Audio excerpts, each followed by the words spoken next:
ფინანსთა სამინისტროს შემოსავლების სამსახურის მებაჟე ოფიცრებმა მსოფლიოს საბაჟო ორგანიზაციის ადმინისტრაციასთან ერთად საბაჟო საერთაშორისო დღე აღნიშნეს. საზეიმო ღონისძიება თბილისის გაფორმების ეკონომიკურ ზონაში გაიმართა.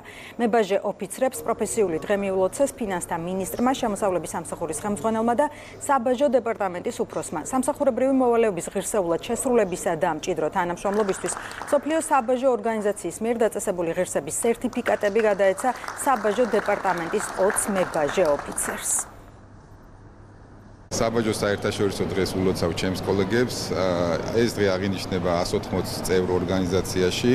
შესაბამისად საქართველოშიც ყოველწლიურად აღნიშნავთ ამ დღეს და გამორჩეულ მებაჟე ოფიცრებს, რომელმაც წლის განმავლობაში საუკეთესოდ გაართვეს თავის სამსახურებრივ მოვალეობას, გადაეცემა მსოფლიო საბაჟო ორგანიზაციის სერტიფიკატი. მინდა ყველა ჩემს კოლეგას მიულოცა საბაჟო საერთაშორისო დღე, ჩემთვის ძალიან მოულოდნელი იყო ეს ჯილდო.